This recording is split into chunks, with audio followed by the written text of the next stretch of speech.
Assalamualaikum, hai teman-teman semuanya. Jumpa lagi di channel YouTube Rumah Abu. Welcome back to my YouTube channel.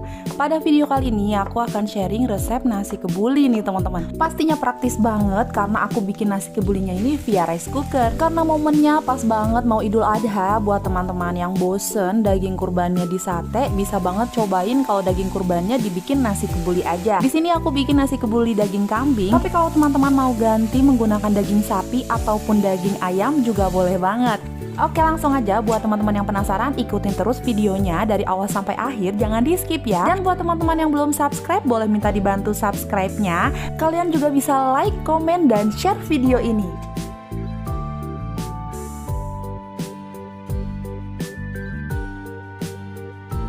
Ini dia bahan-bahan yang digunakan untuk membuat nasi kebuli ini teman-teman. Pastinya rempahnya banyak dan cukup kompleks ya, karena nasi kebuli itu identik dengan rempah yang kaya banget. Nah, di sini aku menggunakan 5 cup beras. Aku menggunakan beras biasa, tapi kalau teman-teman punya beras basmati juga boleh banget. Nah, di sini juga aku menggunakan daging kambing sebanyak 500 gram atau setengah kilogram. Dan untuk bumbu-bumbunya di sini ada bawang merah, bawang putih, cabai merah, bawang bombay, jahe, kayu manis, cengkeh, serai, dan juga tomat. Dan juga rempah-rempah lainnya seperti merica, jinten, ketumbar, kapulaga, dan tak lupa juga bubuk kari. Kalau kalian nggak ada bubuk kari, bisa diganti dengan bumbu instan kari ya. Kemudian juga di sini aku tambahkan dengan kaldu sapi. Sebagai bumbu seasoningnya di sini ada garam, gula pasir, dan juga pala bubuk untuk menambah aroma. Yang terakhir di sini juga ada santan instan. Kalau teman-teman mau menggunakan susu UHT juga lebih bagus lagi. Rasanya akan lebih otentik dengan nasi kebuli asli. Oke, langsung saja ke step pertama. Di sini aku akan bikin jus tomatnya terlebih dahulu. Jadi untuk bumbu nasi kebuli itu khas banget ya teman-teman, ada tomatnya. Dimana tomatnya ini harus dihaluskan atau di jus gitu ya. Jadi di sini aku akan haluskan terlebih dahulu tomatnya. Di sini aku menggunakan 2 buah tomat. Aku akan menghaluskan tomatnya menggunakan blender dan tanpa ditambahkan air ya, karena tomatnya sudah mengandung banyak air, jadi cukup, tidak perlu ditambahkan air lagi.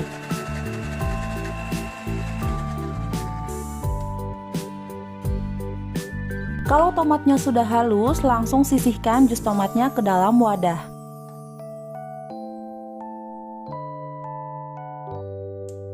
Selanjutnya, di sini aku akan sangrai terlebih dahulu beberapa rempah seperti merica, ketumbar, kapulaga, dan juga jinten. Tujuan disangrai itu supaya aromanya lebih keluar dan lebih wangi lagi ya teman-teman. Tidak usah lama-lama disangrainya, jangan sampai hitam, karena kalau hitam tandanya gosong dan jadinya malah jadi pahit ya. Cukup sampai kuning kecoklatan seperti ini sampai aromanya keluar.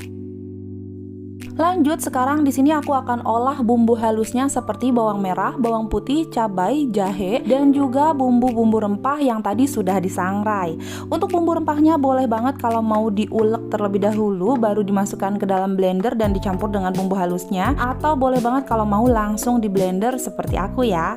Nah, karena bumbunya ini akan di blender, sebelumnya aku akan potong-potong terlebih dahulu bawang merah, bawang putih, dan juga cabai jahenya untuk mempermudah mesin blendernya bekerja.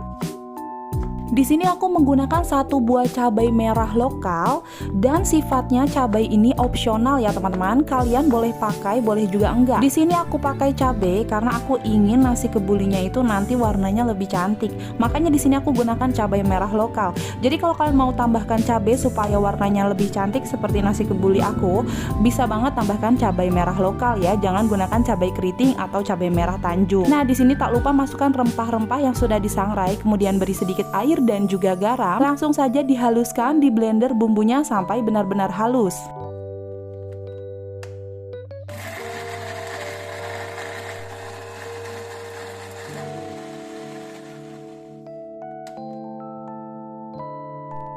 Kemudian di sini aku akan potong-potong bawang bombay. Nah teman-teman, kalau kalian nggak mau pakai bawang bombay juga nggak apa-apa ya. Tapi di sini aku beri bawang bombay sebanyak 1 buah supaya nanti lebih terasa bawangnya. Jadi kalau kalian hanya ingin menggunakan bumbu halus saja juga boleh. Tapi kalau mau ditambahkan dengan bawang bombay seperti aku juga boleh banget.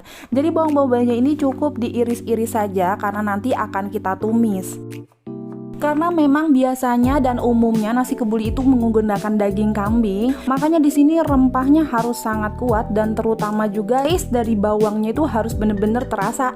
Makanya di sini aku tambahkan dengan bawang bombay lagi ya teman-teman. Nah, karena semua bumbu-bumbunya sudah siap, di sini langsung saja aku akan masak bumbu nasi kebuli berikut juga dengan daging kambingnya. Pertama-tama panaskan terlebih dahulu minyak dalam wajan, kemudian kalau minyaknya sudah panas, langsung tambahkan bawang bombay dan ditumis sampai harum dan juga layu. Teman-teman boleh banget menambahkan 1 sendok teh minyak samin atau kalau nggak ada juga bisa diganti dengan margarin supaya lebih wangi dan lebih otentik lagi dengan cita rasa nasi kebuli. Nah, kalau sudah langsung dimasukkan bumbu halusnya dan di sini tumis-tumis bumbu halusnya sampai benar-benar matang ya teman-teman. Ciri-cirinya kalau kadar airnya sudah berkurang dan mengering dan tentunya warna si bumbunya juga akan lebih gelap, itu tandanya kalian sudah menumis bumbunya sampai benar-benar matang dan juga harum. Kemudian jangan lupa masukkan pala bubuk dan juga bubuk karinya sekarang dan diaduk-aduk sampai bumbunya merata.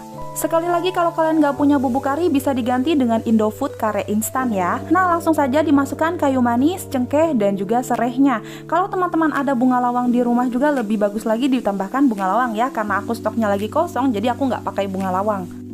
Dan terakhir masukkan jus tomatnya sekarang. Kemudian tumis aduk-aduk sampai tercampur merata dan kadar air dari jus tomatnya mulai berkurang.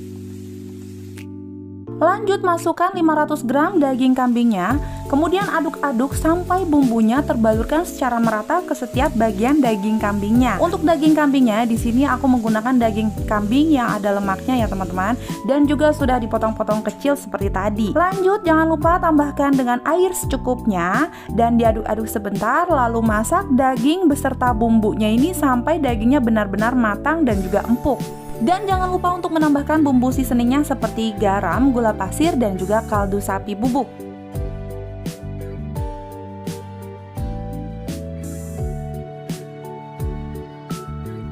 Karena dagingnya sudah dipotong-potong dengan ukuran yang cukup kecil, jadi di sini aku tidak butuh waktu lama untuk memasak dagingnya sampai benar-benar empuk. Dan kalau dagingnya sudah empuk, sudah matang, dan bumbunya pun meresap, langsung ditambahkan dengan santannya sebanyak 1 saset. Aduk-aduk agar santannya tidak mudah pecah. Kemudian jangan lupa untuk koreksi rasa, kalau kurang garam bisa ditambahkan ya. Nah, kemudian di sini langsung aku sisihkan dagingnya karena dagingnya ini akan dipisahkan untuk nanti digoreng, sedangkan kuahnya akan dimasukkan ke dalam beras yang kemudian dimasak di dalam rice cooker. Nah, ini dagingnya sudah dipisahkan. Selanjutnya di sini kita siapkan beras. Di sini aku menggunakan beras biasa ya teman-teman, sebanyak 5 cup takaran gelas beras bawaan dari rice cookernya. Nah, berasnya ini akan aku cuci terlebih dahulu. Kalau sudah dicuci, langsung tuang berasnya ke dalam inner pot. Dan perhatikan teman-teman, di dalam inner pot ini ada takarannya ya. Untuk 5 cup beras, kira-kira airnya itu ada takarannya di atas angka 4 atau di bawah angka 6 itu. Karena di sini kita memasaknya menggunakan santan, lemak, garam. Jadi di sini untuk takaran airnya tidak boleh menggunakan takaran air memasak nasi biasa.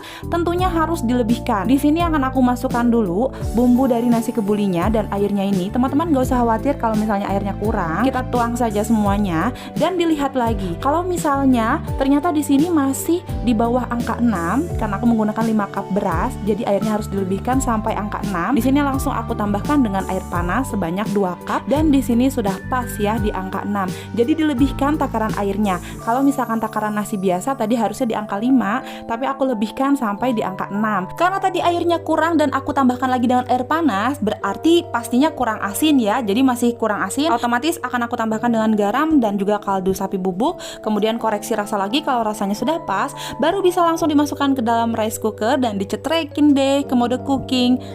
Ini berasnya dimasak dengan bumbu nasi kebulinya tadi seperti kita memasak nasi biasa ya. Jadi nanti otomatis dia sudah matang, sudah jadi deh nasi kebulinya. Nah, di sini waktunya akan aku pergunakan untuk menggoreng si dagingnya ini teman-teman. Jadi memang ciri khasnya dagingnya itu dia akan digoreng lagi setelah tadi diungkep ya dengan bumbu nasi kebulinya. Karena di sini dagingnya sudah dipotong-potong kecil seperti ini, aku tidak membutuhkan minyak terlalu banyak untuk menggorengnya ya teman-teman. Jadi cukup sedikit saja minyaknya, seperti menumis aja kayak gitu. Dagingnya ini dimasak sampai warnanya agak kecoklatan dan harum ya. Nah, di sini sepertinya nasi kebulinya sudah matang. Nah, bener aja ini sudah matang, dan tadi aku iseng tambahkan bawang bombay dan cabai-cabean ya supaya terlihat lebih cantik. Tapi kok kayaknya lebih cakep original ya, natural gitu ya udah. Nah, kalau udah mateng, ini jangan lupa diaduk-aduk ya teman-teman. Kalau kata orang Sunda itu diakel-akel nasinya. Diaduk-aduk seperti ini supaya bumbunya merata. Oh, wangi banget nasi kebulinya teman-teman. Langsung saja dihidangkan untuk siap disajikan. Paling enak lagi ditaburi dengan bawang goreng seperti ini ya. Ini nasi kebulinya enak banget teman-teman, tingkat kematangannya pun pas ya, karena tadi airnya sudah dilebihkan. Kalau kalian airnya nggak dilebihkan, jadi takarannya seperti memasak nasi biasa, otomatis jadi agak kering gitu teman-teman. Nah, tapi jangan terlalu banyak juga, nanti malah benyek kayak bubur. Ya paling tidak tadi itu ya, kalau takarannya 5 cup, lebihkan 1 cup aja takaran airnya. Nah, ini dia nasi kebulinya, dagingnya empuk, enak banget, sedap banget, rempahnya terasa banget, dan bau daging kambingnya nggak begitu menyengat. Oke teman-teman, silahkan dicoba resep nasi kebulinya, semoga bermanfaat. Sampai jumpa di video selanjutnya. Terima kasih sudah menonton.